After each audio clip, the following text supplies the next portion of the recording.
got something going on.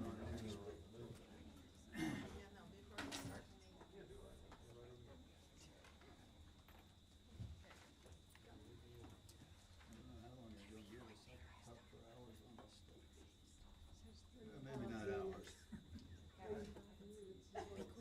Is that right? Okay. Well, I'll shorten it down. It's kind of what I'm doing here. Just hitting highlights. This meeting of the Escambia County Board of Adjustment on April 15, 2026 is hereby called to order. With 6 members present, we have a quorum. Would the clerk please swear in members of staff?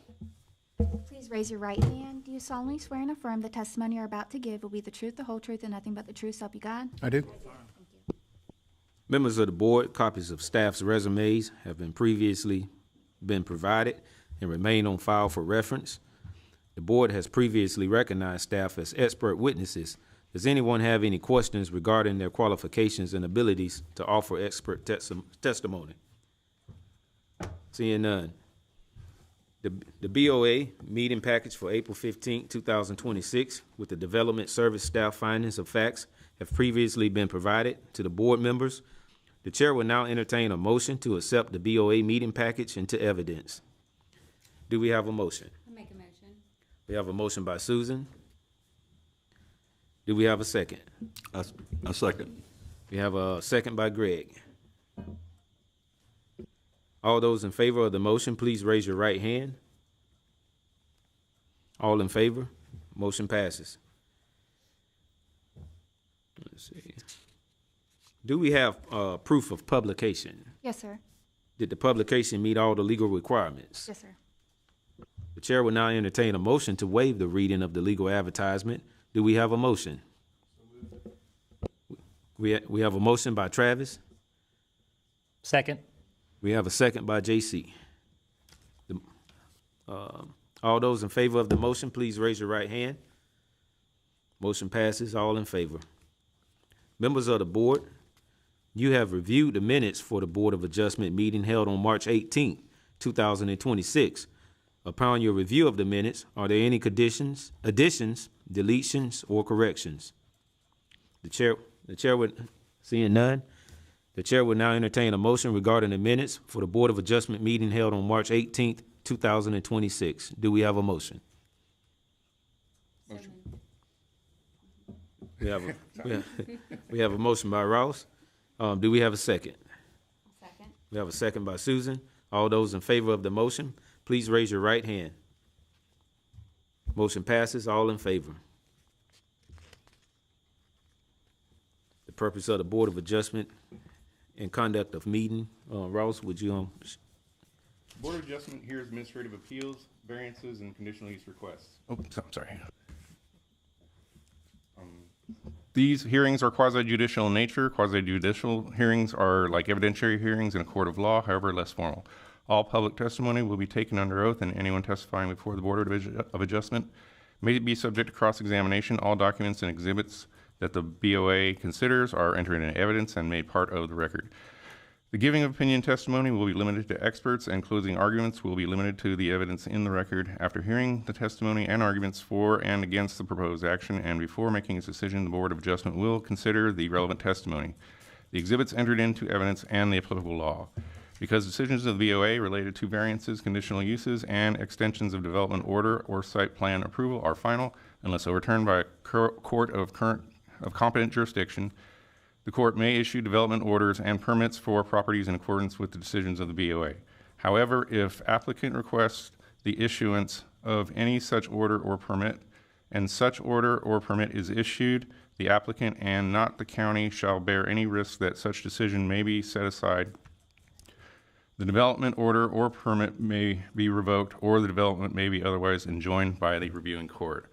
Any applicant for relief from a decision of the BOA for said actions, or any aggrieved party as defined by state law, may seek review of such decision by filing an appropriate pleading in a court of competent jurisdiction within 30 days of the BOA decision. The date of the BOA decision shall be the date of the BOA voted at the conclusion of the hearing. When the BOA denies an application, no new application for an identical action on the same parcel shall be accepted for consideration within a period of 180 days of the BOA decision. Any person aggrieved by a decision of the BOA relating to an appeal of an administrative decision may, within 15 days thereafter, apply to the circuit court for review. Each individual who wishes to address the board regarding a particular issue must complete a blue request to speak form and submit it to the clerk of board. These forms are located on the table at the back of the commission chambers. You will not be allowed to speak until we receive one of these completed requests to speak forms. We must have these completed forms for the public record. Thank you, sir. Ex parte communication. All written or oral communication outside of the hearing with members of the BOA regarding matters under review today are considered ex parte communications. Ex parte communications are presumed prejudicial under Florida law and must be disclosed as provided in the Board of County Commission Resolution 96-13 before decision by the board on any administrative appeal, variance, or conditional use request. The chair would ask, as each case is heard, that any board member who has been involved in any ex parte communication regarding a respective issue to please identify themselves and describe the communication. Our first case this morning is case number CU-2026-13, 3084 Gulf Beach Highway, a conditional use request to allow a tennis center requested by Manfred Kraus, owner. Any ex parte communications regarding this case? Seeing none. Any knowledge or information obtained from a site visit or other sources? Seeing none. Does any board member intend to refrain from voting due to a voting conflict of interest? Seeing none. With the individuals who are a party to this item, please come to the podium and state your name and address for the record so you can be sworn in by the clerk.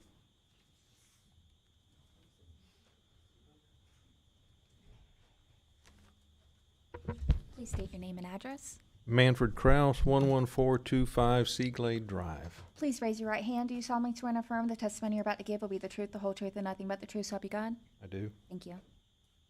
Good morning, sir. Good morning. Have you been provided with a copy of the criteria required to obtain a conditional use and a copy of the findings of fact? Yes, I have.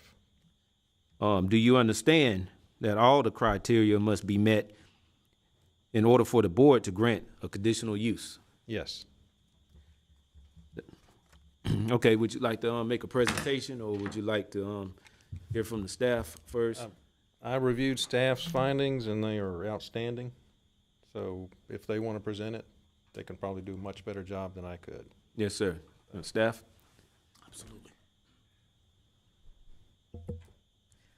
My name is Christina Smith, an urban planner 2, and this is for conditional use case 2026-13. This is a copy of the location map. This is a 500-foot radius zoning map showing the front portion is HCLI with the back portion medium density residential. This is the future land use map showing it's mixed use suburban. This is the map showing where AIPD 1. This is showing the parcel is an APZ 2.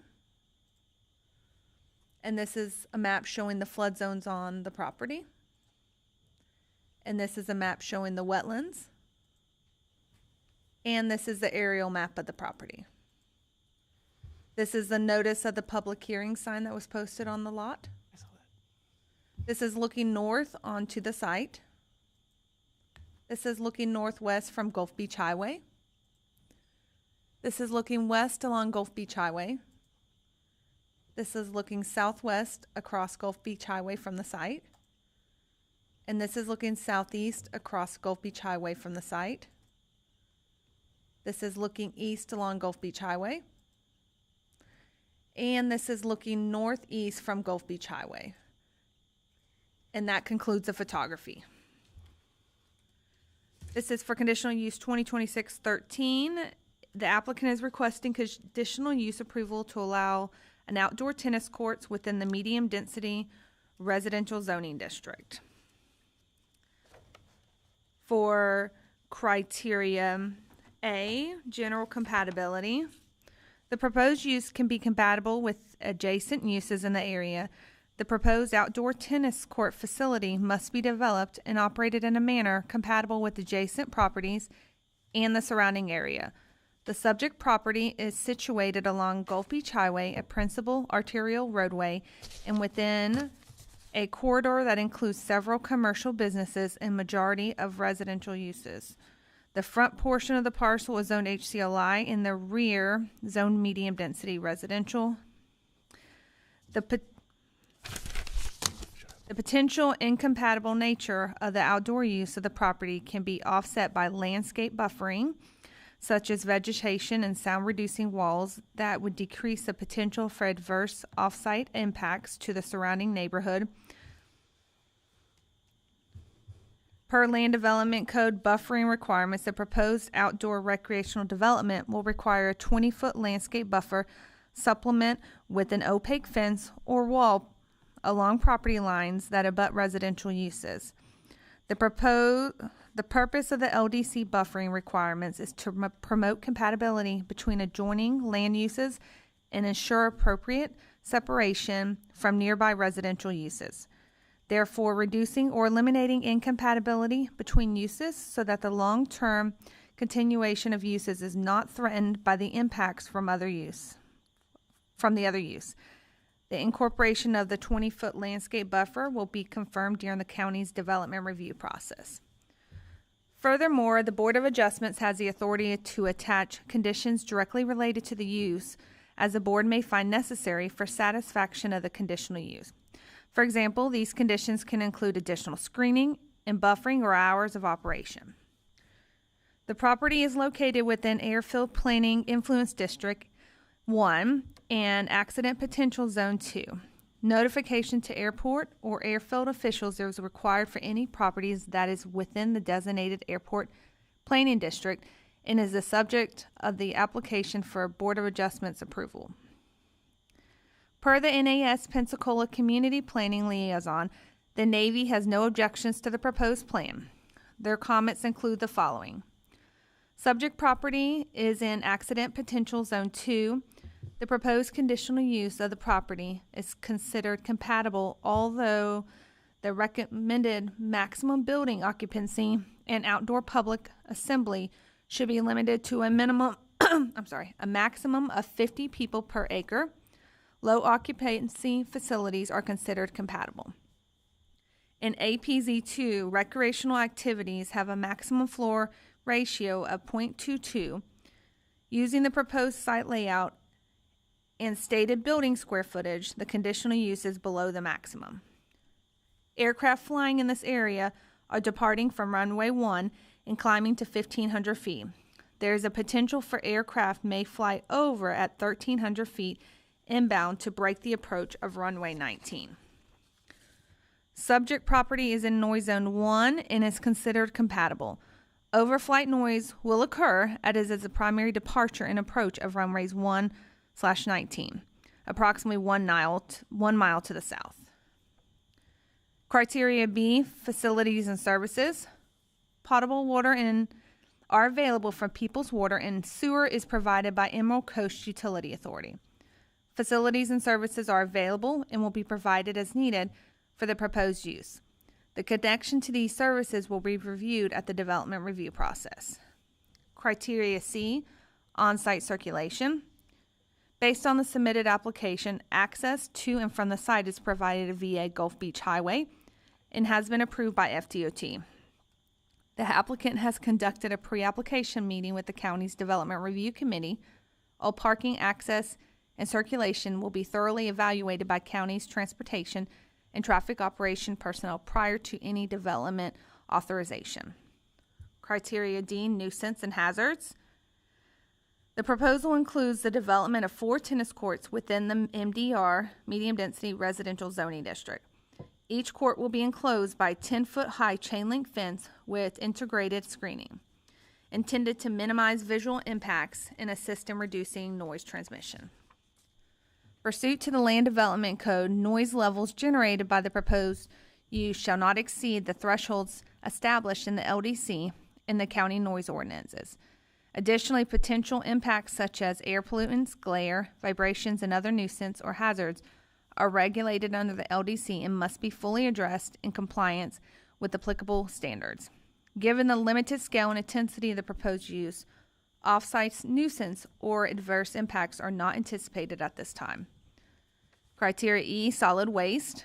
Solid waste services must be provided to the site and relevant dumpster enclosure facility shown on the submitted site plan. On all site waste containers must be appropriately located and screened from off-site visibility. Criteria H, screening and buffering.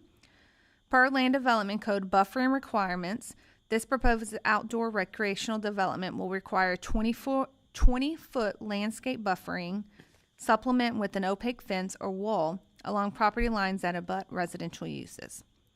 The incorporation of the 20-foot landscape buffer will be confirmed during the county's development review process. Criteria G, signs and lighting. The LDC requires lighting to be located for safety and visual effects and must be installed as to not shine directly on adjacent properties and public streets or cause annoyance from brightness and glare. Signage for the proposed use will require applicable sign permits and must meet all county requirements as regulated as size, height, and location as specified by the LDC and building code. Signs and lightings will be evaluated for compliance with the Escambia County sign and lighting provision during the land use review process. And then criteria H, site characteristics. The size and configuration of the site are adequate to accommodate the proposed use. The characteristics and integrity of the proposed use are consistent with those of surrounding and adjacent properties. The subject property is located within the Airfield Influence Planning District 1, which imposes limitations to occupancy. Specifically, any use that regularly results in gatherings exceeding 25 people per acre within indoor or outdoors is prohibited. Given that this parcel encompasses over 4 acres, the maximum allowed occupancy is approximately 100 people at any one time. The proposed use will be designed and operated in compliance with this restriction. Note that the county GIS maps environmental sensitive lands are indicated on the rear of the property. Prior to the development authorization, these areas must be identified through site-specific survey. If these areas are to be impacted based off the preliminary site plan, no impact is proposed at this time. Criteria I, use requirements. No additional use requirements for an outdoor recreational facility are specified by the LDC provisions. Staff recommends approval of the proposed use as requested contingent upon site plan review and approval with incorporation of the landscape screening and buffer as required by the LDC. Thank you so much. Mr. Cross, is there anything you would like to add behind that? No, they did a great job. I've heard people in the past talk about pickleball. There will be no pickleball at this facility, ever. Okay. All right. You said that for the record now, sir. Except if Forrest wants to play. All right. But anyway, we're working with USTA, the United States Tennis Association, and they're giving us guidance, telling us what to do, what not to do, how to lay it out. So my engineer's here, Jennifer Bell.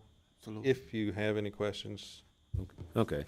I was going to ask her if she wanted to speak after we hear from everybody else. That way she can kind of fill in whatever blanks need to be filled in. If y'all have questions, I don't think she wants to speak, but she can. Okay. All right. Okay. Well, we appreciate it, sir. Yes, sir. And, Thank you.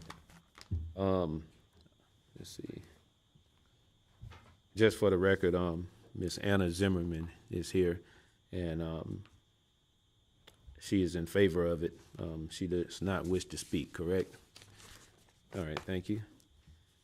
And Miss Angela Cross is in favor. Would you like to speak, ma'am? Okay. Please state your name and address. Angela Kraus, 11425 Seagley Drive, Pensacola. Do you solemnly swear and affirm the testimony you're about to give will be the truth, the whole truth, and nothing but the truth, so help you God? Yes, I do. Thank you. Thank you. Hi, I'm Angela Kraus, and I just wanted to briefly add to what Fred shared. Through the Gulf Beach Tennis Foundation, this project is incredibly important to us, but more importantly, we believe it will be meaningful to the community. I've seen firsthand how tennis brings people together across all ages and skill levels and how much it can impact kids in a positive way. Right now, on our side of town, on the west side, there really isn't a good option. And we truly want to create something that feels welcoming, accessible, and beneficial for everyone. This will be a public and not a private tennis club.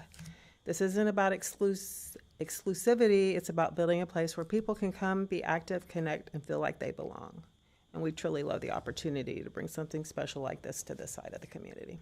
All right, thank you. Any questions for her on board? All right, thank you so much.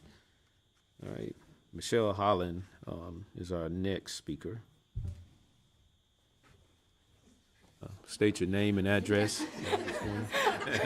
Hi, my name is actually Michelle Washington Holland. I live on 11448 Aruba Drive, Pensacola. Please raise your right hand. Do you solemnly swear and affirm the testimony you're about to give will be the truth, the whole truth, and nothing but the truth, so help you God? Yes. I just want to stump my foot on a couple of things that Ms. Kraus just stated with regard to this being a public facility. We do not have a public facility on the west side of town. For those of us that live on that side, and I live way over there close to the Alabama line, we have to drive all the way over to Roger Scott. Doesn't seem like far, but it is far, especially at night. A lot of times I do meet people when I'm at the grocery stores or what have you on the west side of town, and they see me in my tennis, because I'm always got on tennis clothes, and they say, oh, where do you play tennis? Especially some of the seniors. Technically, I'm an AARP member, but more senior than me. And they say, where do you play tennis?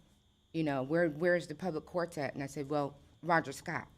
And you can go and take lessons. And they go, I'd love to, but that's too far. So we desperately need something. I'm excited about this being a public facility on the west side of town. Otherwise, we have to go to Roger Scott, or worse, Orange Beach, taking our money outside of the state.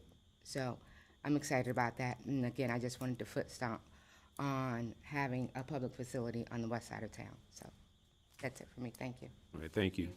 And I believe that she's really in support.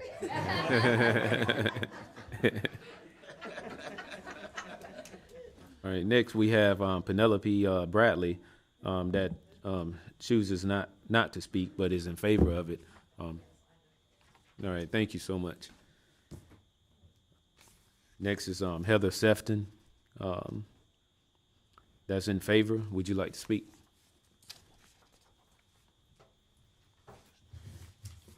Mm-hmm. 9008 Golden Nine Drive, Pensacola. Can you speak up, ma'am? Okay. My address is 9008 Golden Eye Drive in Pensacola. Do you solemnly swear and affirm the testimony you're about to give will be the truth, the whole truth, and nothing but the truth, so help you God? I do. Thank you. Go ahead. Okay. Hi, my name is Heather Sefton, and I'm speaking today as both a homeowner in Pensacola and a board member of the Greater Pensacola Ladies Tennis League, where I serve as a facility liaison working with other tennis clubs across the area. In that role, and as a player myself, I see firsthand the demand for tennis in our community and the limitations of our current facilities. Tennis in Pensacola is outpacing the facilities available, especially the public facilities. The Greater Pensacola Ladies Tennis League alone has approximately 900 active women players, and the facilities in the area are already full. That does not include men's leagues, junior players, or recreational use. There is not enough capacity in Pensacola, especially public courts, to support the growth. From my position working with all the clubs in the area, I can tell you it's not a perception, it's a constant ongoing issue across every facility. On the west side of Pensacola, there are not enough adequate public courts available, and because of that, many of our residents, like Michelle said, drive to Roger Scott or to Alabama, which is often an hour away, just to play. It's not sustainable, and it limits the number of people that can play tennis. The project is not about overdevelopment, it's about meeting a clear and documented need. The tennis center provides safe and accessible courts for residents, supports youth programs and community engagement, serves military families and others who rely on local recreation, keeps Pensacola residents playing in Pensacola. It's not a high-impact commercial property. It's a community asset. Tennis facilities are structured, low-impact, and primarily active during daytime hours, promoting health, connection, and positive use of space. As both a resident and someone who works directly with the teams across the area, I would not support something negative that negatively impacted our community. I'm here because I see the need every single day. Right now, Pensacola players are leaving their own community to find public places to play. This project brings them home, and I hope you guys will support that. Thank you. Thank you. Any questions for us, board? All right, thank you so much. Ms. Roxanne Baker is in favor. Come and state your. All right. We'd love to hear from you. State your name and address in the mic. And I'm Roxanne Baker. My address is 95 North 66th Avenue. Please raise your right hand. Do you solemnly swear and affirm the testimony you're about to give will be the truth, the whole truth, and nothing but the truth, so help you God? Yes. Thank you. I just wanted to take an opportunity to, as a lifelong resident, West Side, I mean, born, raised, and still there, how excited it is for us to have another additional athletic facility just for tennis. We have other things there, but we've not had a tennis facility. I started out young. We had to go in high school. We played on the high school courts until, of course, Jessica Lunsford kind of put an end to that for us because we had to lock the campuses down. Then we had, very, very limited opportunities, so we travel across town or, like they said, over to Orange Beach. And I'll be so happy to wake up and not have to go very far to play tennis every morning. This is going to be a facility that is just for tennis, and that is so exciting. It's exciting for kids. I'm a former physical education instructor and an athletic district I was an athletic director for the school district of Escambia County. And I tell you, that's going to be just an awesome, awesome opportunity for those kids and for the area around it to, be able to provide tennis and a lifelong sport for so many people. And I just hope that this is approved by the board so that we can move forward and put it to fruition. Thank you. thank you.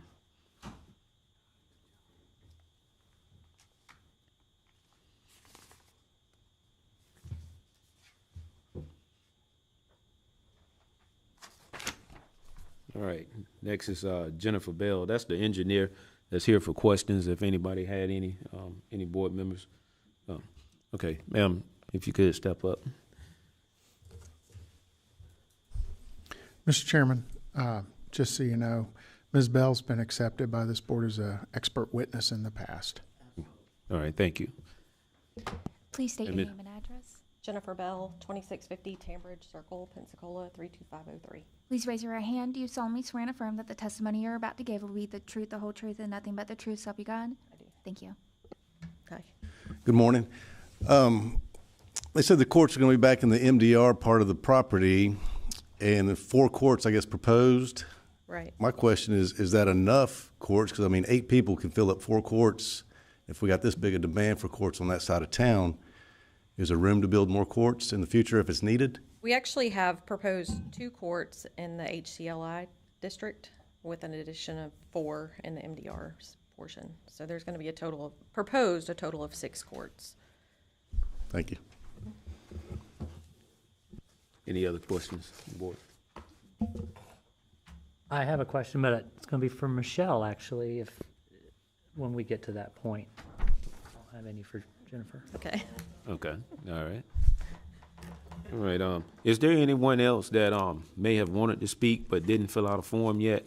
And that's for both cases. Make sure if you want to speak this morning, you fill out a form in the back. That way we can hear from you today. So that's everybody from that, okay. Any closing statements by the staff?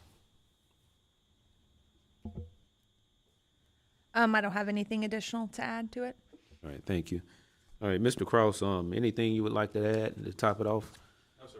Okay, no, sir. Okay, that's fine. All right, board, any, yes, sir. I have a question for the applicant. Who and how will you coordinate the playing times on the courts?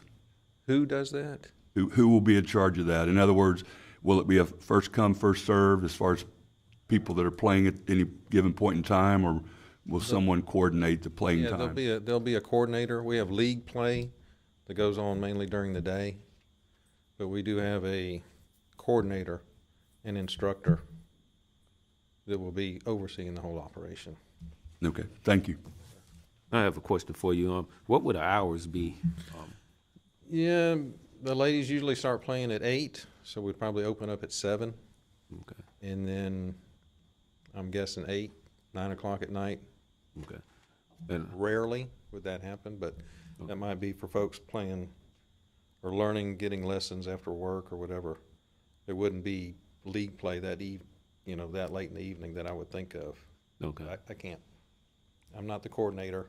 I'm just a facilitator. Yes, sir. So. Are there any sound barriers around it? Like if you do play late, Yeah, tennis doesn't make any noise. It doesn't really do anything. The property to the east is a boat repair automotive shop or something. Okay. And then the property to the west is vacant. The property west of that is a huge vacant piece.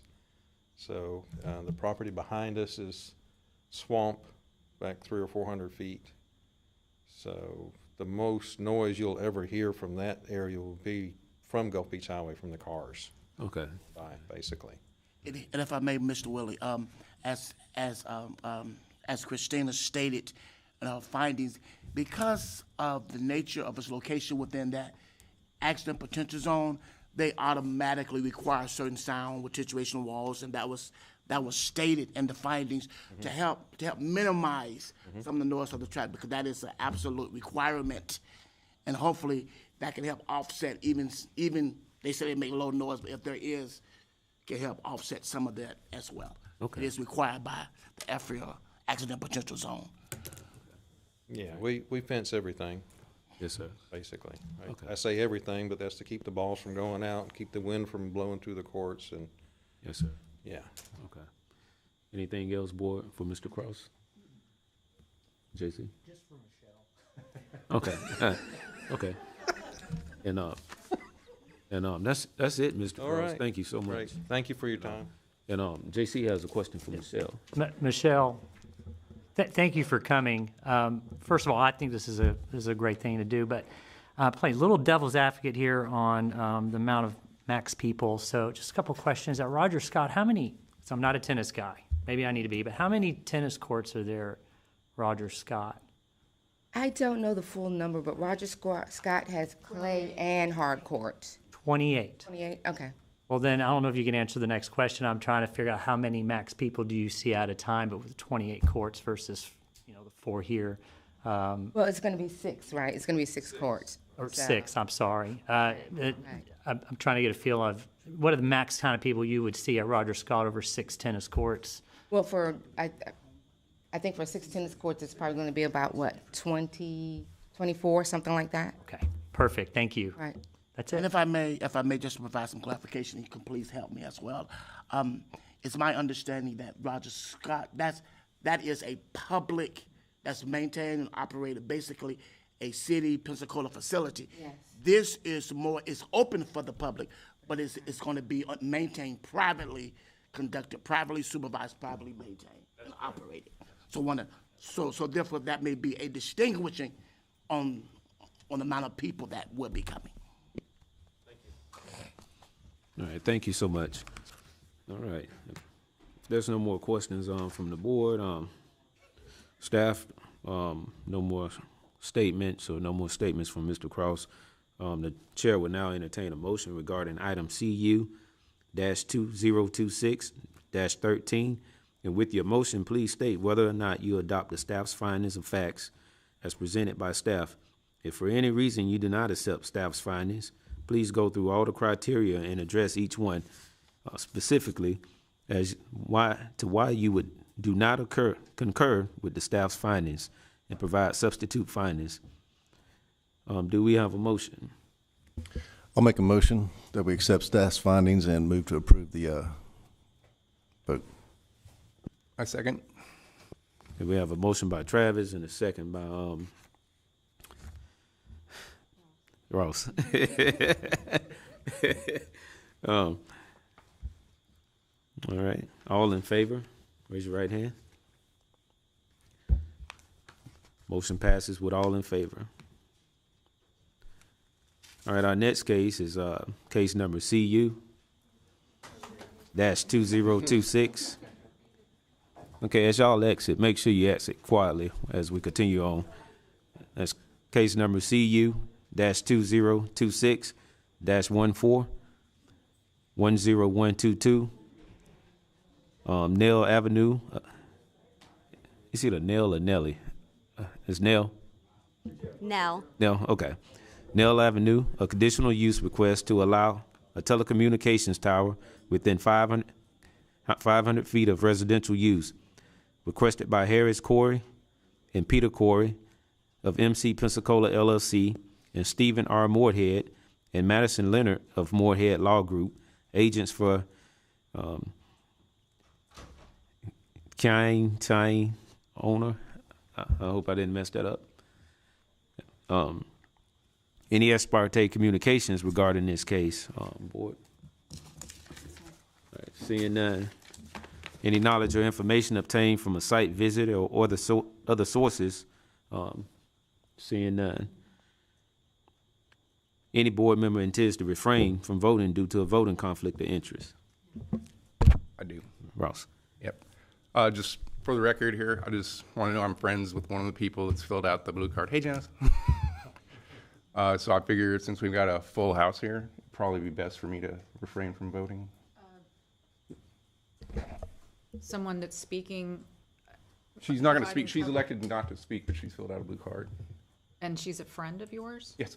Okay, that's not a basis for abstaining as a conflict of interest. Okay, that's fine. I just want to make sure because I see. You are welcome to disclose that. Yeah, because we've lawyered up here, so I just figured I'd tell everybody. Okay. If there's some reason to believe that this could potentially inure to your financial gain or loss? No. Okay. Not a conflict. All right, thank you. Never mind. Yes, sir. I'm a client of the Moorhead Law Firm, and I'm wondering if that presents a conflict. I don't believe so. Does anybody from the firm want to come up?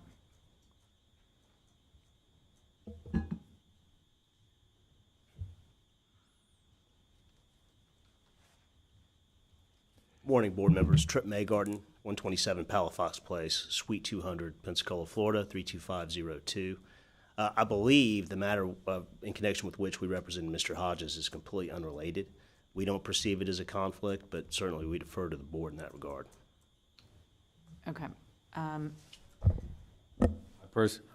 personally don't see it as a conflict. I mean, and you have nothing to do with this case whatsoever. I mean, that's just my opinion. Board, that would be akin to having a business that hired the same engineer that would appear before you, as happens often. So. Okay. All right. Thank you. Thank you. Okay. Would the individuals who are a party to this item please come to the podium and state your name and address for the record so you can be sworn in by a clerk? How you doing this morning? My name is Madison Leonard of Moorhead Law Group, 127 Palafox Place, Suite 200, Pensacola, Florida, 32502.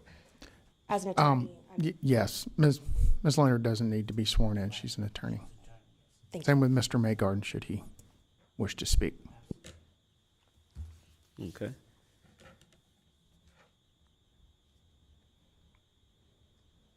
Were you provided with a copy of the criteria required to obtain a conditional use and a copy of the findings of facts? Yes, sir.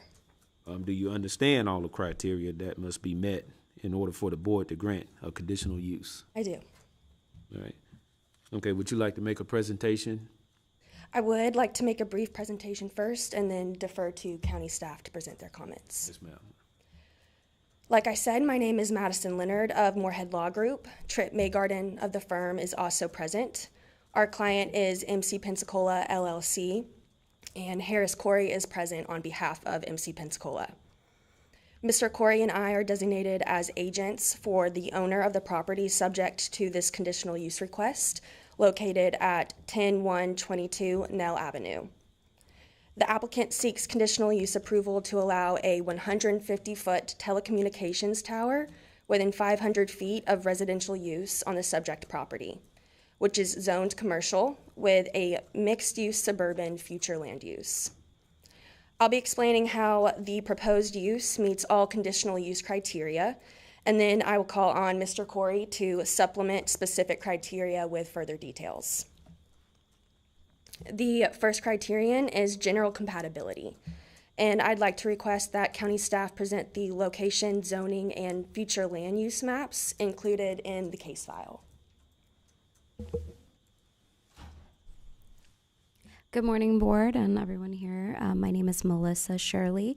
I'm an urban planner too here with the Escambia County Development Services Department.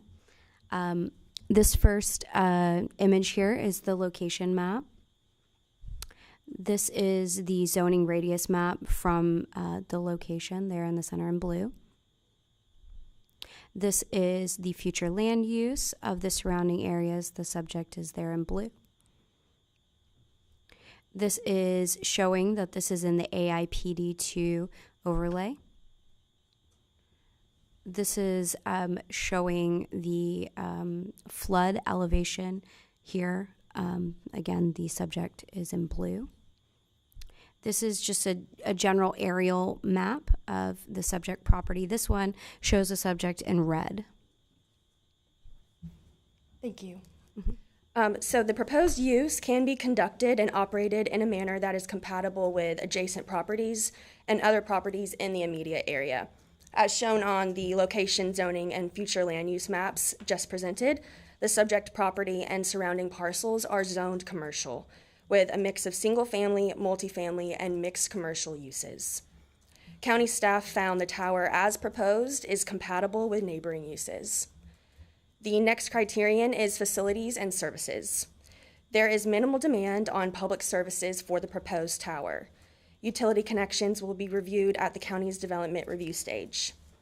The proposed tower will support multiple carriers, Escambia County EMS equipment, and AT&T FirstNet for first responders at no cost to the county.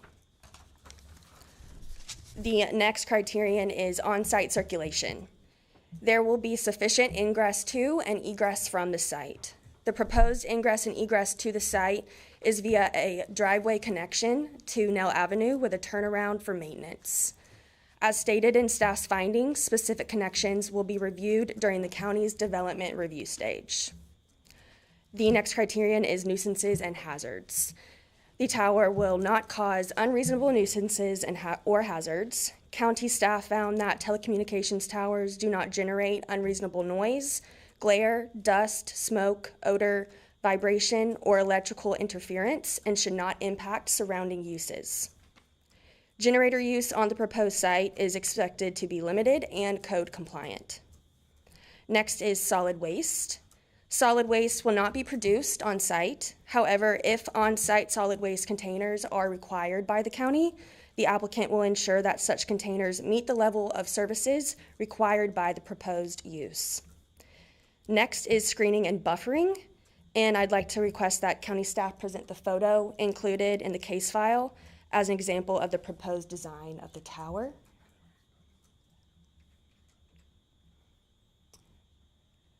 County staff noted that screening will be required to the extent possible given the height of the tower.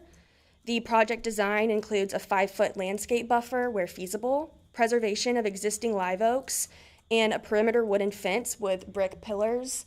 An example is there in the photo. Next is signs and lighting. County staff stated in their findings that the signing and lighting for the proposed use will be limited to what is required for safety and information. Based on the height of the proposed tower, it is anticipated that it will have no lighting. However, as provided in county staff's findings, the applicant will ensure the signage and lighting meet all safety and information requirements. Next is site characteristics. This criterion requires that the size, shape, location, and topography of the site appear adequate to accommodate the proposed use, including setbacks, intensity, bulk, height, open space, and aesthetic considerations. Based on its review, county staff found that the subject property appears adequate to accommodate the proposed use. The project design includes a 25-foot fall zone and, as previously stated, will include screening and buffering to address the visual impact of the tower. Lastly is the use requirements under Chapter 4, Section 7.12A13 of the Land Development Code. Regarding siting alternatives, I'd like to request that the county show the coverage maps in the case file.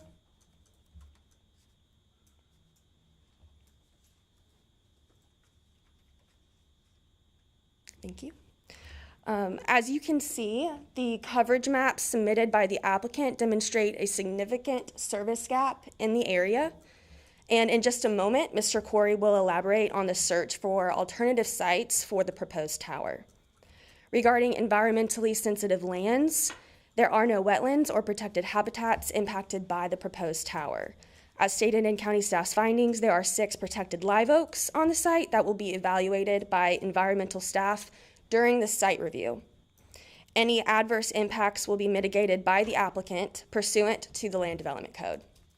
And now I'd like to call up Harris Corey to provide supplemental information to specific criteria just discussed.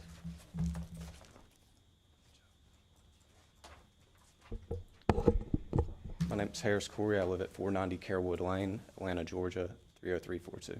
Please raise your right hand. Do you solemnly swear and affirm that the testimony you're about to give will be the truth, the whole truth, and nothing but the truth, so help you God? I do. Good morning. My name's Harris Corey. I work for Municipal Communications. We're the applicant, and we were assigned this project by AT&T in June of 2025. This has been an ongoing need for AT&T for over 10 years now. They have tried rooftop solutions. There's the Snug Harbor condos where T-Mobile and Verizon are located. Unfortunately, there's not enough room for AT&T there, and every other condo or building of substantial size either cannot allow rooftop antennas or the landlord is unwilling. So, they've given this assignment to many carriers, many developers such as us over the years, and we think this is the best location that has been proposed yet. I know a few years ago, a Catholic church leased space for a cell tower for this need, and they were turned down in zoning. And through our search, we reached out to all the marinas, the yacht clubs, any substantial commercial property, and also residential properties to the north. Even though those do not fit your zoning ordinance, we figured we could be easier to hide a tower where there are more trees. Unfortunately, none of those properties were viable.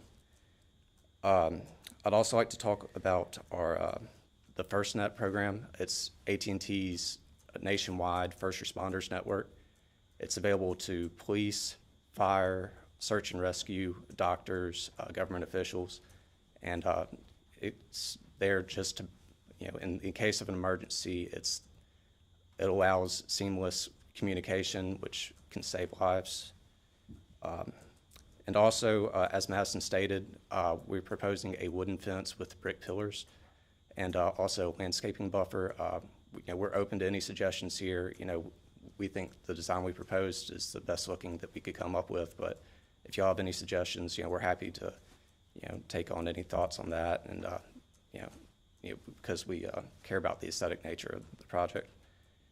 And also the fall zone is that Madison mentioned. It's where the tower manufacturer designs a break point in the tower. For a 25-foot fall zone, it'd be designed at 125 feet. So therefore, in the event of a hurricane or a tornado or something like that, and it's a direct hit to the tower, and the tower comes under severe stress, there's a pre-designed break point where it will break off, and the 25 feet radius does not leave our landscape buffer, so it will not impact any roads or nearby properties. And that's it for me. Any before you leave, any questions board members, Corey, before he sits down? Okay, thank you, sir.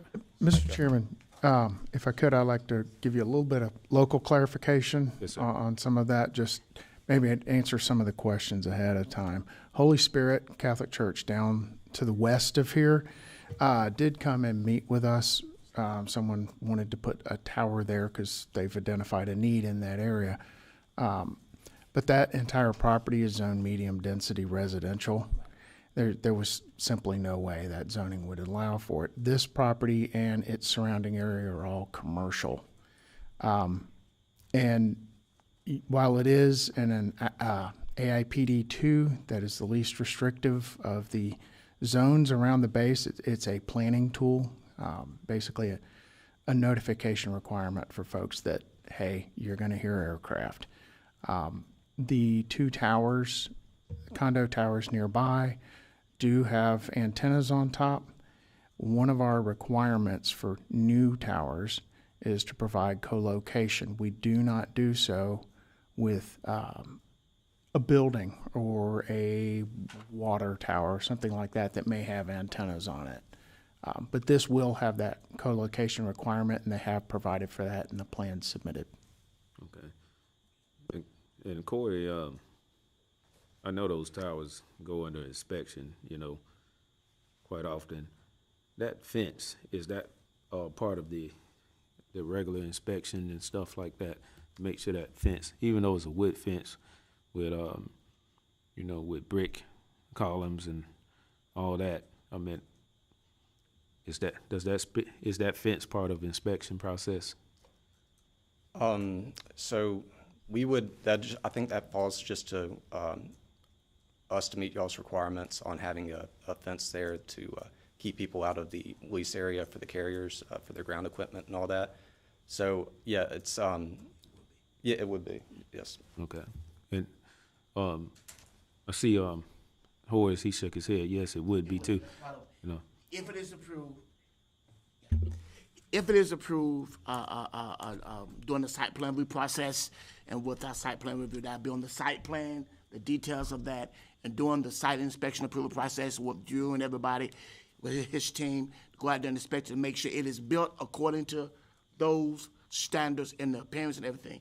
We can only go so high because the tower's that side, but it'll be built according to what is approved. Who would be responsible to make sure it's maintained like that over the years? That's the owner's responsibility when they go out and do their regular maintenance inspections, because they are going to have a generator, going to have some sort of fuel source for that, which are all reviewed by the fire department. Okay.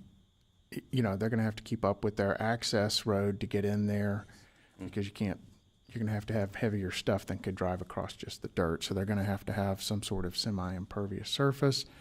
They would inspect all that. And also vegetation to keep down overgrowth and things like that. And we regularly visit the sites to make sure they don't become overgrown with weeds, and if we notice any damage, we hire someone to go out there and fix it. Do you guys keep record of those, like when you do see something on a property similar to this, or a tower similar to this? Do you guys keep a thorough record of, like repairs and stuff? And I'm just talking about just on, not the tower itself, but like the fence. That was Yep. concern. Yeah, if it becomes, the wood starts to, fail in any place, we'll go out there and fix it. It's the carriers, they're our customers, and if they notice that their equipment's not secure, they'll let us know. And, we want to keep our customers happy. So, not only is it y'all's rules, but, we're incentivized to protect the carrier's equipment because we don't want to be liable for that. So, yes, any kind of damage to the fence will be fixed. Okay. All right. That's all I have. Anything else, board? I have one more. Is this in the accident potential zone, and has the Navy been contacted on this tower? So a quick primer, I probably should have mentioned it the first case. Accident potential zones are the areas underneath the flight pattern. There's two planning zones, AIPD 1, which consists of the accident potential zones, and then AIPD 2, which is our notification area. This is outside of the accident potential zones. Given the change in flight patterns that occurred in 2010, this would have been under the previous flight patterns, but as the Navy has changed that, this is just outside that zone. The Navy is aware of what's coming, and those other 2 condo towers are already considered controlling obstacles. All right, thank you. JC? Good morning. Hey, good morning. I see on the working case files was released to us, there's a pending FAA application. Has that come back yet as approved yet? No, sir. The FAA has been slow lately, and we're still pending their review. And basically, they'll let us know if our height is approved and if lighting is required. Typically, under 200 feet, no lighting is required. So the lighting is a very small, minimal chance. And sometimes when they ask you for a lower height, that can also remove that requirement as well. You anticipate an approval? Yes, it's hard to judge, It is? really. Okay. That's not something I can accurately guess. And if this is approved at this level, it will have to go to the Development Review Committee. And there are a list of requirements. That's one of those that has to be in there. Approvals from any kind of agencies that regulate transmissions, flight, things like that. Even the Department of Transportation, we have to have a clearance from them because they regulate private airfields, crop dusters and the like. So that is all, their development order would be contingent upon all of those. So no matter what we do here today, it's going to be subject to that? Correct. It cannot move forward without those requirements. Anyone else? All right, thank you, Corey. Thank you. And Miss Attorney Madison was waiting patiently. You want to? Thank you. Yes, I'd just like to quickly conclude.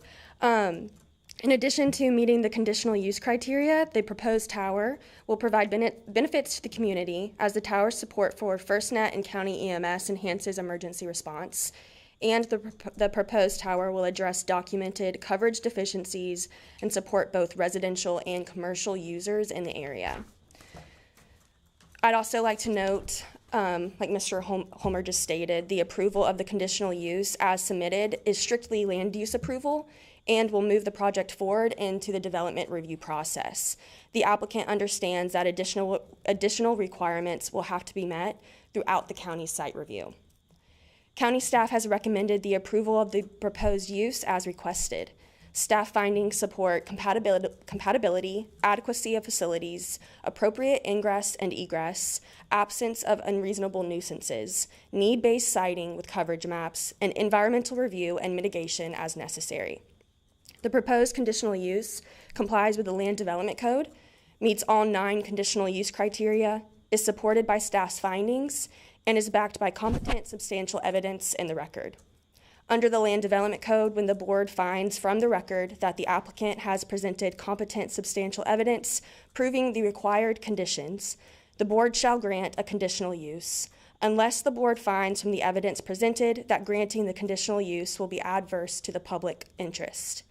Based on staff's recommendation of approval and the applicant's evidence of need, compliance with the LDC criteria, and community benefits, the applicant respectfully requests approval of the proposed conditional use as submitted to move the project forward in the development review process. Thank you for your time, and I'll defer to county staff for comments. Thank you. The board have any questions for Attorney Madison before she goes? Okay. And staff, would you like to, you have any questions for Madison? The staff has no questions. Okay. Would you like to make a presentation at this time? I can go ahead and present on behalf of the county. This is the notice of the public hearing sign that was posted. Sorry, this was, let me move this a little closer to myself. This is the notice of the public hearing sign posted along Nell Avenue. This is looking onto the site from the corner of, I believe, Nell and Casa Maria. This is looking east along Nell. This is looking across Nell Avenue from the site. This is looking south across Nell Avenue.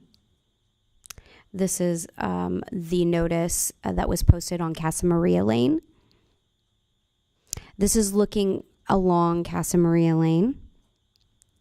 This is looking southwest across Casa Maria Avenue towards the subject site. This is looking directly across to the subject site. This is looking, again, northwest across Casa Maria. This is looking north along Casa Maria.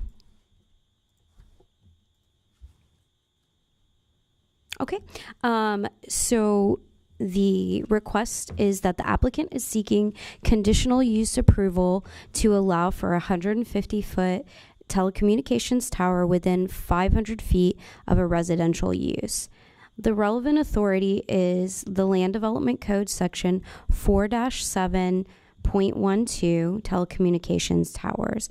In criteria 3, setbacks from residential zoning, no commercial communication tower shall be located closer than the height of the tower to a residential district line. Additionally, in districts where commercial communication towers are allowed, all such towers that exceed 150 feet in height are to be located within 500 feet of a residential use, require that conditional use approval by the Board of Adjustments. Under criterion A, general compatibility, the parcel in question is zoned commercial, as are all the surrounding parcels. The uses in this area range from single-family residential to multifamily and mixed commercial uses. The tower as proposed is compatible with the neighboring uses. While commercial zoning allows for communication towers, the proposed location is within 500 feet of a residential use, which necessitates this request. The Board of Adjustments may find any necessary requests, more stringent requirements to be addressed at the end of this presentation. For criterion B, facilities and services, the facilities and services available will be provided as needed for the proposed use. The connection to those services will be reviewed at the development review stage. For criterion C, on-site circulation, ingress and egress will be via a driveway connection to either Casa Maria or to Nell. Specific connections will be reviewed during that development review stage. As to criterion D, nuisances and hazards, communication towers do not generate unreasonable noise, glare, dust, smoke, odor, vibration, or electrical interference, and should not impact the surrounding uses. As to criterion E, solid waste, on-site solid waste containers will be reviewed by staff and will be required to meet the level of service for the proposed use during our development review process. For criterion F, screening and buffering, screening will be required to the extent as possible given the height of the tower, and that will also be reviewed through the staff's development review process. For criterion G, signs and lighting, signage and lighting will be limited to that is what is required for safety and informational purposes. That will also be reviewed during our development review process. For criterion H, site characteristics. The site appears to be adequate to accommodate the proposed use. The location here is abutted by several vacant parcels, as was shown earlier, and there's really only one adjacent residential use at this location. In close proximity. There are others within that 500-foot radius, but I want to make it clear that there's only one that is directly close to this subject parcel. For criterion I, the use requirements, the findings of fact through the Land Development Code 4-7.2 alpha Section 13 provides the following requirements, and those were presented earlier by Madison. So if we're okay, I'm going to skip that because I feel like they did a pretty good explanation of those siting requirements. And then I do want to touch on our environmentally sensitive lands. The proposed site of the tower avoids any wetlands, habitats of threatened or endangered species, and historical sites to the greatest extent that's practical. Where adverse impacts have not been avoided, they will be mitigated through the Land Development Code and the development review process, and there may be additional requirements that either the board or through our development review process that are submitted on behalf to the applicant. There were some live oaks that were identified at this site, and those will be evaluated by our environmental reviewer staff member during that development review process and addressed at that point. And finally, to conclude that the staff's findings recommended the approval of the proposed use as requested. Thank you. Board, do you have any questions for staff? And if I may, just had a thought. Thank you. Very good job. To readdress some things, Drew and Melissa, this zoning is commercial, correct? Correct. This is commercial. This zoning has a future land use category of what? Mixed use suburban, correct. And the reason why I stated that, Mr. Kirkland, for the community itself, as you can see, staff is in support of this. These cell towers all over the county per se, they have basically minimum impact. Now, there are other land uses, other permitted land uses for the community to be aware of that sometimes have much more of an adverse impact in these areas. For example, by right,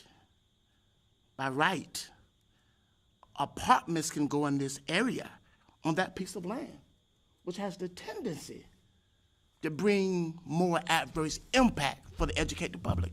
For example, sometimes the public have a problem with, the community have a problem with mobile homes.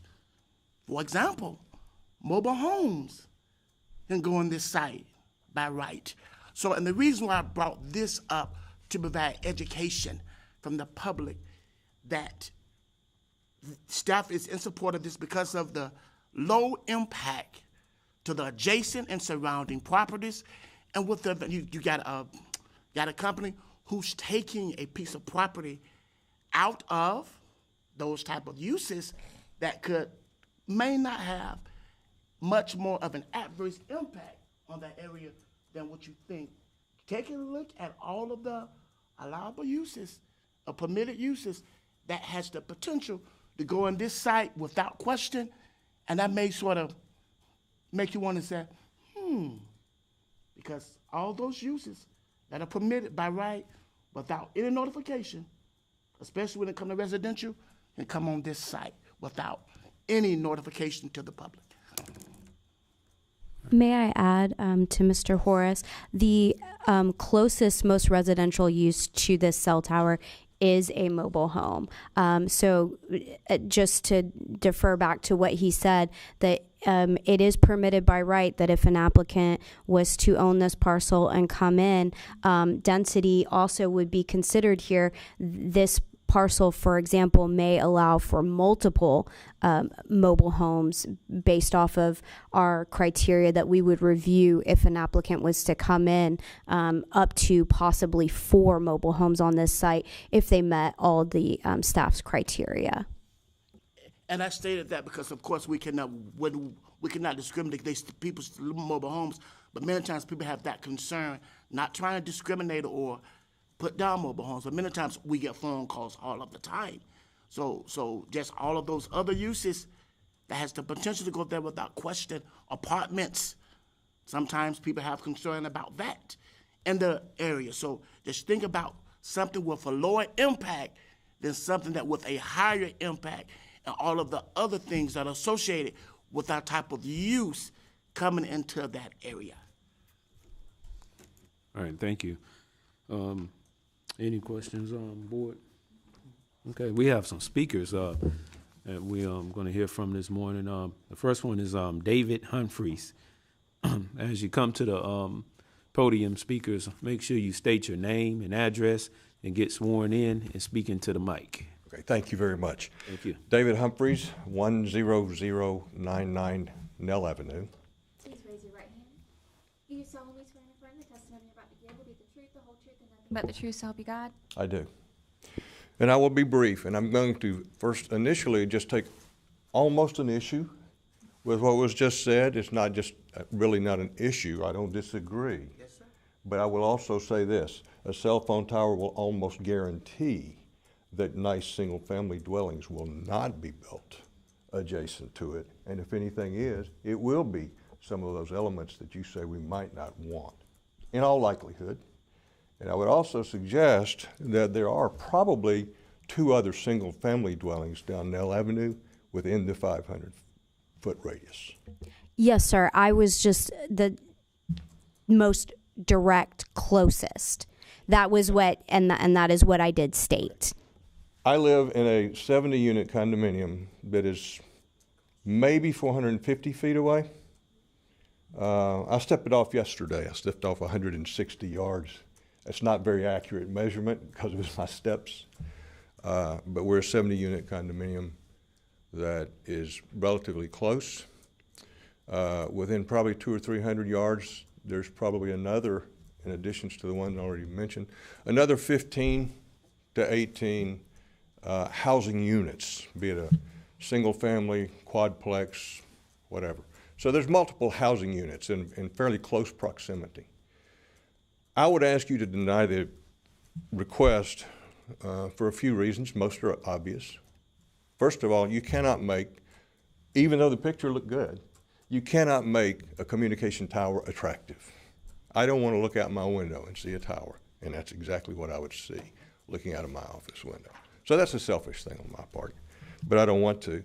I am not convinced that our property values will not suffer. This is, in fact, constructed. So I am very concerned about retaining the value of my property, and I think this would have an adverse impact on that. It wasn't mentioned. It is not a regular or frequent occurrence, but occasionally a medevac helicopter lands immediately across the street from this site. Automobile accidents on Gulf Beach Highway, personal health considerations that one of the residences around. So it's not a frequent thing, but it's probably once or twice a year. It's a little bit concerning, and I don't know, I'm not a helicopter pilot, don't know anything about flying medevac, but it's a little bit concerning that immediately across the street we might have a 150-foot tall tower, possibly with no lighting on it. So I just think that's something that needs to be considered. Lastly, and it hasn't really been addressed, but this is a little bit of stuff that I printed, scientific word there, stuff, that says that there are health concerns about living in close proximity. Thank you. Yes, sir. Thank you. Mr. Chairman, if I could, there's a few things I think all our speakers need to be aware of. One, unless they are qualified as an expert witness, they cannot give opinion testimony to things such as property value. So I would tell the board to disregard that unless the witness can provide qualifications that you would accept for their ability to determine that property value. The other thing, we might as well go ahead and get this here, and I'm reading from our land development code. They got this information from the FCC. This is under telecommunication towers, and it gives us a number of items that need to be addressed. Number 9 is emissions. It says no location of a commercial communication tower or communication antenna shall be regulated on the basis of the environmental effects of radio frequency emissions, except to the extent that such towers and antennas comply with the FCC regulations concerning those emissions. Just something for you to keep in mind. And, you know, regarding emergency services, look, they go where they need to go. this isn't below ground power either. So there are poles up throughout the area carrying power lines. Thank you. I appreciate you for putting that out. And board members always, in this case and other cases, know the difference between an expert witness and just a witness. But I would say this, these people from the community, they have 3 minutes. And as long as they come up here respectfully, I'm open to hear whatever they have to say, because if he was an expert, he would have known that he's not an expert witness. But is it? I think it's fair for us to hear exactly what they have to say in 3 minutes, as long as they keep it respectful. And we, as board members, we have to keep it professional, and we have to know the difference between an expert witness and a non-expert witness. Any more? Right, and another point that was stated, we might as well get out for the open. Unfortunately, aesthetics, appearance, how the tower look per se is not a criteria, and he made that aware. I just want to state that for the record. He stated that was just his opinion, so I just want to state that for the record, that that's not one of the criteria. He did, and I'm glad he made that offer. That was just his opinion. Want to get that on the record too as well. Thank you, Mr. Kirkland. Yeah, I'm glad y'all brought both of those issues up, because that's something that we deal with all the time. A lot of times we have people come before us, and what they're talking about, it has nothing to do with our decision that we're making today on the item. But I would say, they have took their time to come out, and they have planned on what they're going to say, and so we're going to listen. We're not, just going to shoo them away or hush them up. So but we do appreciate that education, because the public needs to be educated on the difference between an expert witness and a non-expert witness, and also the board needs to be reminded from time to time, these personal feelings that may come in here and the stuff that we hear, we need to be able to divide, separate, what's relevant to our decision today and why they're here. We have to be able to separate that, and because we appreciate the education, and what both of you said was totally correct. But as far as the community, we're here to hear y'all for 3 minutes. So let's get on with it. Yeah. If I may just add to what Mr. Holmer read from the Land Development Code regarding emissions, that is mirrored under federal law, and there is a federal law that also prohibits regulating or basing a decision on radio frequency emissions. Okay. So. Thank you, Attorney. Appreciate that. This been an educational type of morning. We appreciate that. We need more meetings like this instead of just, saying yeah and no. The public and the board and everybody needs to be educated and, reminded about certain things. And we appreciate you, Mr. Humphreys. Thank you so much. All right, our next person is Stephen Francis. Okay, would you like to speak, sir? Sure, I can. Okay. I don't have a lot to say. All right, as you approach the podium, state your name and address in the mic. Stephen Francis. So I actually live at 154 Ethel Wingate Drive, but I own property at 10100 Nelly, or Nell, however we pronounce it, I can never decide. And also 10110 Comstock, which is directly behind it. So I have two properties that are likely within the 500 feet range. And I can tell you, we talked about... Let's get sworn in first. I'm sorry. I forgot to add that part in. Do you solemnly swear and affirm the testimony you're about to give will be the truth, the whole truth, and nothing but the truth, so help you God? I do. Thank you. Go ahead. Thank you. So just a couple things. So my intent is to build single-family homes on those. If you look at the one on Nelly, I currently have it lined off right now. I'm finishing up my designs, preparing to submit. And I know I'm not an expert witness, but I do think, I agree with the gentleman before that this does impact the value of the property.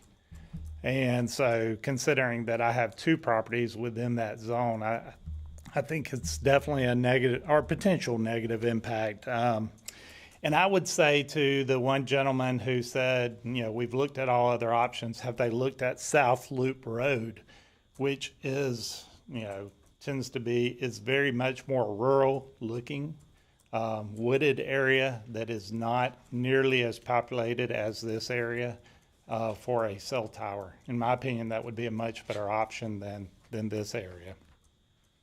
So that's my main points. I do have some concerns, again, like the other gentleman, with the potential for RF radiation. I don't know if it's real or not, you know. Was COVID the right thing? Who knows?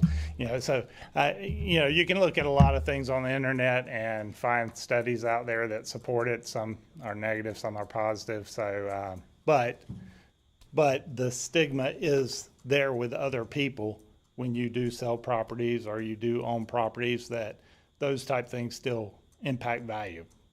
You know, whether it's real or not, they do. So, anyway. All right, thank you, Boyd. You have any questions for Mr. Francis? Thank you. Thank you, sir. All right, next speaker is, okay, Florence Warner does not wish to speak, but for the record, she's against it. Ms. Warner, did you want to speak? Okay. All right, thank you. Okay, thank you. Mr. Joe Everson, would you like to speak this morning? As you approach the podium, state your name and address, speak into the mic clearly and loudly, and get sworn in, please. My name is Joe Everson. I'm at 10200 Gulf Beach Highway. And Please raise your right hand. Do you solemnly swear and affirm the testimony you're about to give will be the truth, the whole truth, and nothing but the truth, so help you God? yes. Thank you. Go ahead. You guys had the other exhibit that showed the flood zones. Okay. So, I live directly across the street. So Casa Maria Lane turns into a private road on the north side. The kind of flag-shaped lot and the one next to it, that one, the skinny one, that's ours. And then the one next to it is my mother-in-law's house at 10250 Gulf Beach Highway. So we fall within the 500-foot radius that's currently within the zoning. So, and I am actually in land development business. I don't know what the qualifications are for an expert witness, but I can attest to property values in this area. This would be a negative effect. So the way I see it on this, number one, is kind of a safety concern. The 500-foot radius has single-family residents across the street that actually reside in those houses, and one of them is my mother-in-law. I realize some people might be okay with that. I actually get along with my mother-in-law, so don't want anything bad to happen. So it's a safety concern, number one. Also, Casa Maria Lane, Nell Avenue, heavy foot traffic, especially along Gulf Beach Highway. If you guys go out there during the day or in the evenings, just a lot of foot traffic from the residents right there. Third thing is, I do understand that it is commercial zoning. Everything on that south side of the road is commercially zoned. However, there is a distinction between, you know, the commercial zoning and the actual uses. And we're stating that the uses, the adjacent uses, are all commercial. Actually, especially if you include driveways that lead down to the houses that are on the water, those are actually residential uses, even though they're zoned commercial. And I do realize that everything in that commercial zoning, they can have everything from maybe even vape shops to whatever. However, if they take this parcel that's highlighted, as you see, the parcel to the north is, if you go out there, there's been some fill brought in or something like that. It has been lifted out of the flood zone. So that is a usable parcel. The same owner owns that parcel on the north side, the parcel highlighted in blue, and then the parcel next to it. So some guy out of Windermere, Florida, several years ago purchased that. It appears that he's made the deduction that the property on the north side is probably suitable for some kind of commercial use. The property on the south side, he may not know that residential housing is probably the highest and best use of that area. I know what the future land use says.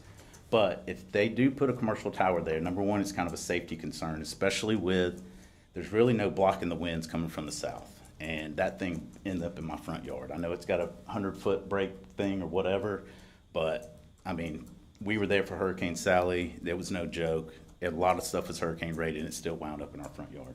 So safety concern number one. Also, I do believe that it would degrade the values of all the surrounding properties because it's going to limit what this person can do with the rest of the properties if he takes out that one corner parcel and puts a cell tower there.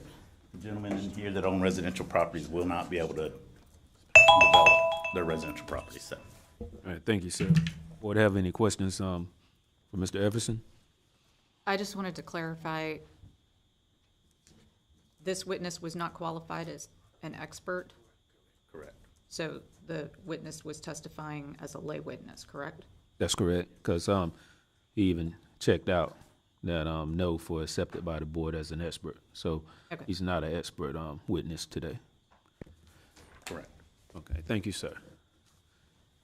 And in order to testify as an expert, unless the individual's been previously qualified, then the board would have to vote and qualify that person as an expert. All right, thank you so much. Anything from staff? No comments. Okay. All right, yeah.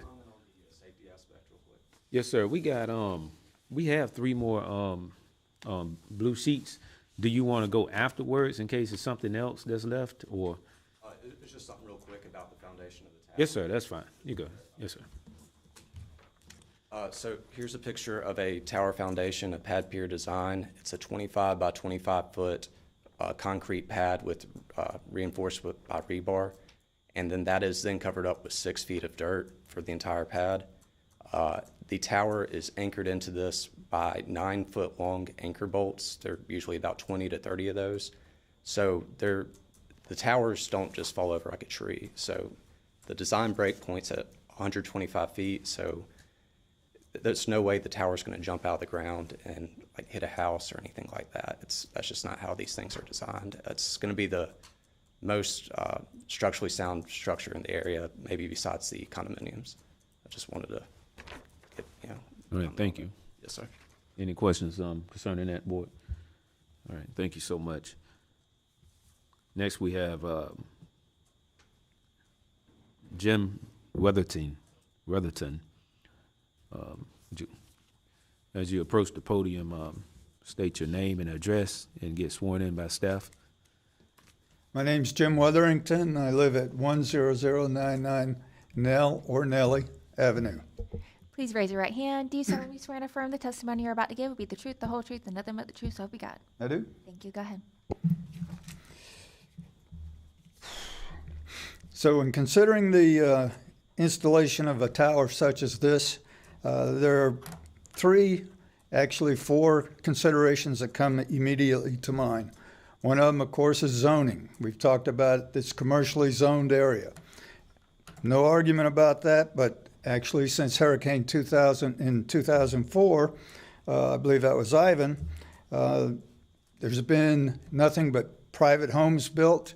Of course, the condominium has 70 residents in it, so it's primarily become a residential area. By de facto, there's probably over 100 residents in the area. Compatibility with the area, notwithstanding the tower is 150 feet, it might meet the zoning requirements for commercial use. It's not compatible with a residential community.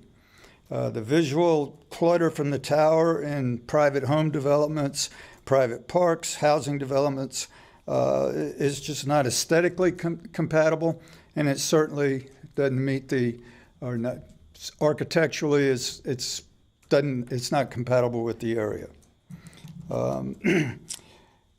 I'm not an expert in real estate, but there are some studies out about the impact of these towers. I can quote a couple of them very quickly.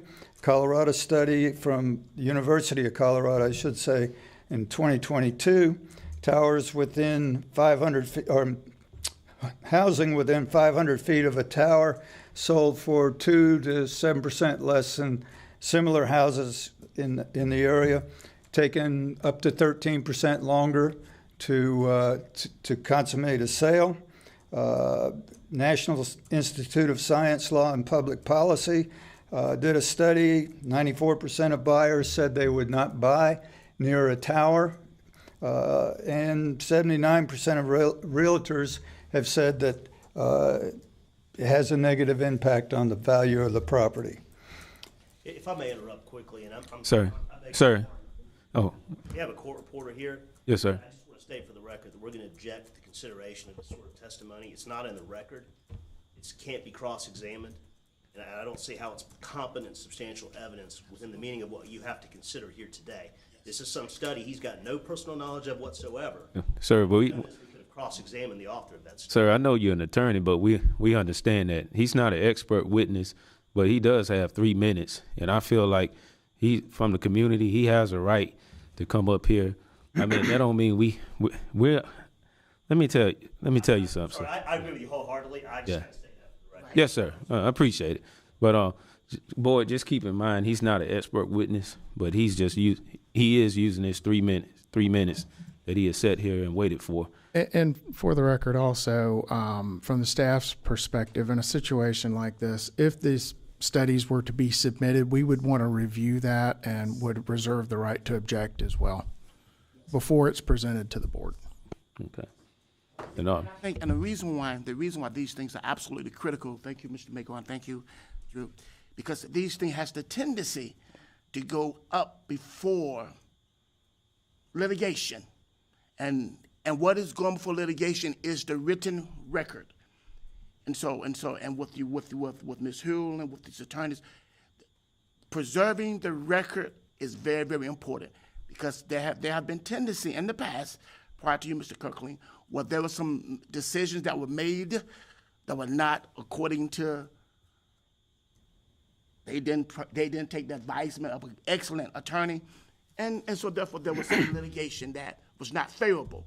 So that's why it's very, very important, especially with any case and with their legals involved, to make sure that the record is preserved, because what's going before the board is not the testimony, not 3 minutes, but what's going before the board. If it's going before the court, the written record is what's going. I feel like this too. Every time we come in here, it's going to be someone from the community that don't understand why we're here and don't understand the decision that we're making. A lot of times they come up here and they state things that are totally irrelevant to what we're making a decision on. But I do feel this. They have a right to come up here and use their 3 minutes. And I would hope whatever commissioner or whoever appointed each of us to this position, I would hope that they appointed us knowing that we would have common sense enough to know that if somebody came in here and said Fred Flintstone lives next door and he's going to bring down the value of a property, and that has nothing to do with our decision, I would hope that we are able to know the difference in that without embarrassing someone when they come up. And staff, you're totally right. And I appreciate this education for today. But Mr. Weatherton, you have 46 more minutes left. Minutes? 46. Yes, sir. I'm sorry. Thank you. Yeah, for the record. I've been hearing all day for the record. So for the record, you got 46 seconds left, sir. And we would like to hear from you. Okay. Another concern that is not addressed in the record is the health concerns. There are studies that are inconclusive, basically saying there are health concerns that need to be addressed or should be recognized. And I would like to speak very quickly on the issue of whether they can have a tower or not have a tower based on those health concerns. I believe it was the 1996 Telecommunications Act that says you can't make that decision based on health concerns. But I would offer for consideration that the law was written by the telecommunications lobby for the telecommunications industry and passed by Congress, who probably had no idea about telecommunications. Thank you, sir. Thank you. Any questions, board, for Mr. Weatherton? All right. Ms. Janice Heflin? She's not here. She's not here? Okay. Just for the record, she chose not to speak, and she's against it. And Miss Becky Brooks chooses not to speak and is again. You would like to? Okay. Yes, ma'am. Please come to the mic, state your name and address, and get sworn in by staff. Becky Brooks, I own 1010-4, 1010-6, and 1010-8 Nellie.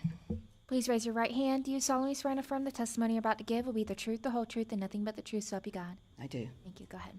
I'm not very good at this speaking in public. I'm a nervous wreck, but I do want to say I own the 3 lots, and I originally bought back in 2012. And my good neighbors that have gone to the trouble to really build nice homes and to beautify our area, we were shocked when we actually heard this. And I get, that the lady wants to, have it on there, but it is more residential. And I'm sorry, but I would really like to state that I don't know all the rules and all this stuff, but I do know that when these houses are going to be built, our children, our grandchildren, we don't want it there, and we were there first. And I know if that's, it's just not fair. There's so many places they could put this thing. And I was there whenever Nellie came, Ivan came through, and it was devastating. And we're very concerned about this tower. So I'm begging that they don't do this. And my neighbors, they couldn't be here today, some of them. And, look at the money they put into the area. You know what I'm saying? And I'm sorry. But anyway, I'm totally against it. And oh, Lord, I got a lot of time. But anyway, I also wanted to bring up something that whenever we were trying to get information about building a home, they said you have to have it so high off the ground. And so the gentleman that was talking about putting in trailers and stuff, the lady that lives there, the people that own that across the street, they were grandfathered in, but they won't let us put trailers and all that kind of stuff there, from my understanding. And you have to be built, of course, up off the ground. But anyway, that's really all I have to say. But my neighbors, when they told me about it, and also the people that invest down there, you can't sell those places in the property. It has to go down, because think about it in your neighborhood. Nobody wants to live next to a cell tower. I hope I don't faint. Anyway, but that's all I have to say. So just know that we're all very concerned. And like this one gentleman was saying, there's a whole bunch of people on the other side, the north side of 98 and stuff like that. But anyway, okay, that's all I have to say. But I totally disagree. Nobody wants it, and I know the lawyers and all that stuff are the people. I get it and everything, and I know the lady wants it, but she's not really thinking. Like I said, a lot of people have been there a long time, and for us to actually, anyway, let me just say, we really don't want it there, so I'm going to go ahead and go before I pass out. Anyway, thank you for your time, and thanks. All right, thank you, Ms. Brooks. All right, Attorney Maygarden, would you like to make a statement? No, I think I covered it. I wasn't trying to be disrespectful to the folks in attendance today. I appreciate their opinion. Yes, sir. Again, we've got to perfect the record. That's all I'm trying to do, and I felt the need to interject at that time. So, yes, sir. I appreciate it. Mr. Corey, would you like to make a closing statement? Okay. Attorney Madison. Thank you, Mr. Chairman. First, I'd like to echo your comments, and we appreciate the public coming out and expressing their concerns, and we know they have the right to do that, and we do appreciate it.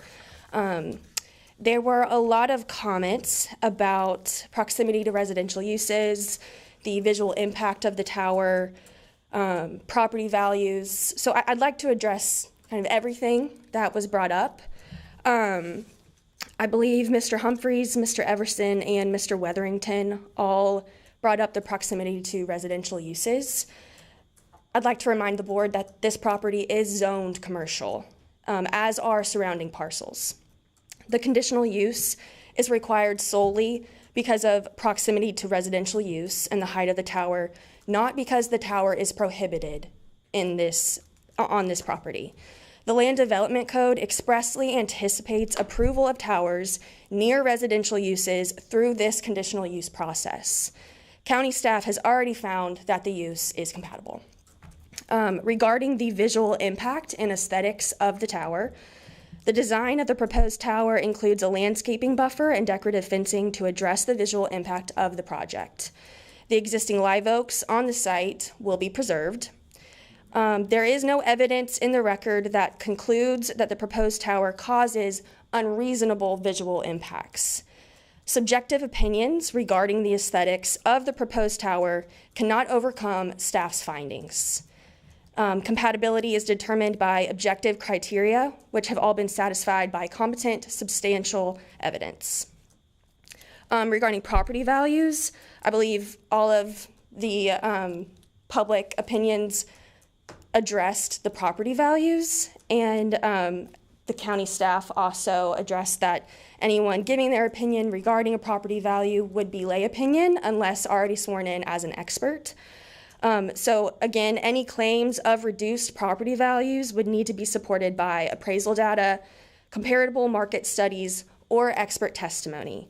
No competent evidence has been submitted demonstrating decreased property values due to telecommunications towers. Unsupported statements regarding property values do not constitute competent, substantial evidence. Regarding health and safety concerns, regulation of radio frequency emissions is governed exclusively by the FCC. Local governments are preempted from denying wireless facilities based on radio frequency concerns. The proposed tower will be designed to comply with all FCC exposure limits. And then also regarding the location and alternative sites, I believe Mr. Francis and Ms. Brooks both spoke on this. The applicant submitted coverage maps, which we showed earlier in the presentation, showing service gaps in the area and evidence of unsuccessful rooftop and co-location attempts, which shows the applicant's efforts to find reasonable site alternatives. Here, I'd like to remind the board again that the standard is whether reasonable alternatives were explored. While we understand public concerns and we appreciate their concerns, the applicant is not required to prove that the subject property is the only possible site. No evidence in the record shows a feasible superior alternative that would meet coverage needs and code requirements. And then lastly, I'd like to express deference to staff's findings. Staff findings are competent, substantial evidence in the record. Staff evaluated every criterion and recommends approval of the proposed use as requested. If the board denies the conditional use request, denial must be supported by stronger evidence than staff's findings. To sum all that up, all conditional use criteria has been met. Staff recommends approval of the proposed use. No competent, substantial evidence supports denial of the proposed use, and therefore, the applicant respectfully requests approval of the proposed use as it complies with the Land Development Code, meets all required criteria, is supported by staff findings, and is backed by competent, substantial evidence in the record. Again, thank you for your time, and if you have any questions. Thank you. Board, any questions for attorney? Okay. Staff, anything? Well, since it did come up, we have discussed the different emissions, and there was discussion of emergency access via helicopter. Melissa's my go-to on rotary aviation. Long story there. Can you kind of explain? Yeah, I just want to speak to this. I did 8 years naval aviation service. My specific job was working for MH-60 Romeos and MH-53 Echoes. So I am, and I was fully qualified as in the Navy what's called a CDQAR, which means that I had the highest level of training required through the United States DoD regulations for aviation review. And so I just want to speak a little bit to the concerns about those frequencies. Helicopters use what's called UHF and VHF, and lighting is not required when using those UHF, VHF. They will get the emissions that are going to come from that tower will be picked up by their regular, they have, I don't want to get too in depth in this, but they have it's a dome on the bottom of the helicopter that receives those radio frequencies, and that's how they talk to each other. That's how they know where things are without visually seeing them. They will receive a notification inside the cockpit, both the pilot, the co-pilot, and any air crewman that would be in that will receive those notifications. So the lighting requirements that they were talking about, the 150 feet, those are all in compliance with naval aviation standards, which are also naval aviation standards are the very same that the United States Air Force uses, the United States Marines, the Coast Guard, and anything that is DoD regulated. They all meet those same standards of operation.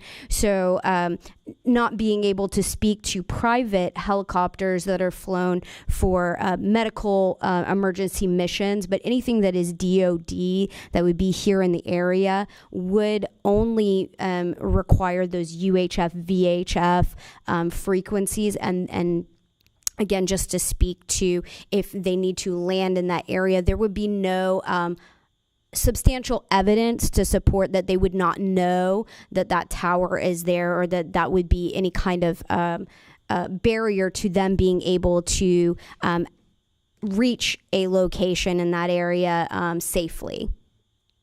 Right, and that's why I defer to her. Thank you so much. Anything else from the two attorneys? Okay. We've heard from the community. Yeah. Everybody from the community filled out your form and spoke. That's everybody. Okay. All right. Chair will now entertain a motion regarding item CU 2026-14. And with your motion, please state whether or not you adopt the staff's findings of facts as presented by staff. If for any reason you do not accept staff's findings, please go through all the criteria and address each one specifically as to why you do not concur with staff's findings and provide substitute findings. I make a motion, we accept staff's findings and approve the request. We have a motion by Greg. Do we have a second? I'll second. We have a second by JC. All in favor? Motion passes. All in favor. All right. All right. I just want to say thank you to everybody from each side that came out and showed concern and made presentations. And I can see the disappointment in some of the faces, but we are here to make these decisions based on the law, and whether these people meet the criteria or not. And so we have to do the right thing. Even besides our personal feelings we may have about these things, we have to do the right thing. But thank y'all for coming out. I mean, greatly appreciate it. Any new business, old business? I know that we need to talk about. I will. The at-large position. Yeah, if you would do that first. And then. Just to make an announcement that Randy Ponson, his term is coming to an end, and an advertisement has ran to replace. So if anybody's watching this and would like to apply, they can submit their resume to go to the May 5th BCC meeting. Okay, thank you. Another item, a couple items. One, our applicants, when they turn it in, on their application, they give their email address. There are scam emails going out with fake invoices, very sketchy looking. Your name's on it, by the way. Sorry, Mr. Chairman. But this is becoming a big problem. We have made multiple press releases as we're having the problem. City of Pensacola, City of Gulf Breeze, Santa Rosa, all the way down the Panhandle, every jurisdiction. This is going out. We did have one person that applied to our planning board that fell for it. So we're just trying to get the word out, and we're telling folks as they turn in applications, unless it comes from Rachel, don't respond.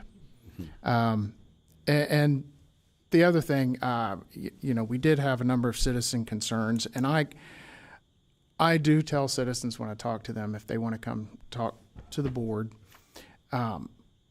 these things, here's what you can talk about, here's what you can't, and I strive for them to make the best use of their somewhat limited time. And regarding their concerns, today I don't feel like doing anything about changing our code. It's not the proper venue for that. But you do have criterion related to compatibility and nuisances and hazards.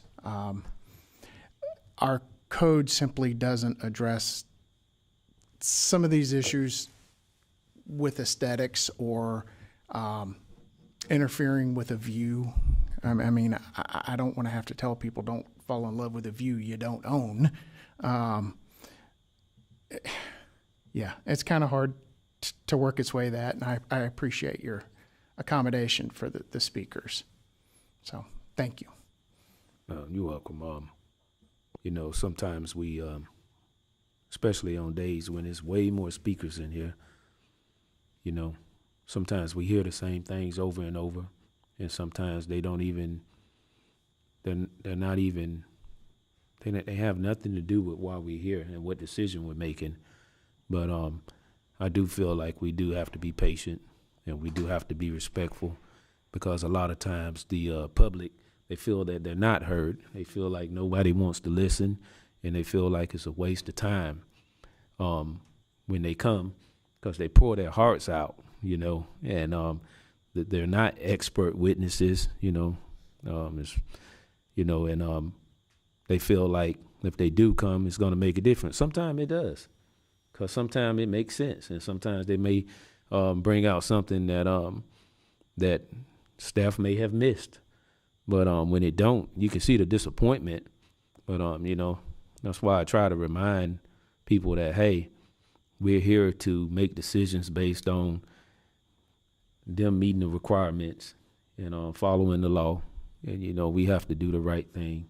And besides our personal feelings, and it's just it's one of those things. But I appreciate y'all for listening to the public, because that's very important. I mean, the public has lost faith in these boards because they feel like no one listens and nobody hear them. And I feel like each and every one of them, for 3 minutes, they deserve to be heard. And and I know sometimes the fancy attorneys, they come in and they don't want to hear it. But I feel like, as long as they're not threatening nobody, being disrespectful, they shouldn't feel like they're pretty much less than and just ignorant, because I don't know everything. I come in here and I do the best I can. And the last thing me or anybody else need, or the public or anybody, is need to feel like they're belittled and like they don't know nothing, because everybody's professional. But I appreciate staff. I appreciate the board for taking the time to listen to the public, and the education that y'all give behind it. I appreciate that, because if we don't know, we don't know. And I do remind potential speakers, staff can't be everywhere. The only way we get specific local knowledge is to have them come speak. We need that. And when it comes to pronouncing streets, I always defer to the neighbors. They know better than we do. Yeah. Except they were using two different versions. Yeah. Yeah, I believe there was a matter of did. contention of the people who live there and then the people who own the property and what the streets and I think actually they did called. it to make me feel better, because I gave two versions. They didn't want me to feel alone. But Madam Attorney, you have anything? No, sir, I do not. Okay. Anything from the board? Anything new? Oh, okay. Well, this meeting is adjourned, and thank y'all so much. Do we have a next meeting yet? Oh, yeah, next meeting. 2 cases, okay. All right, thank you so much.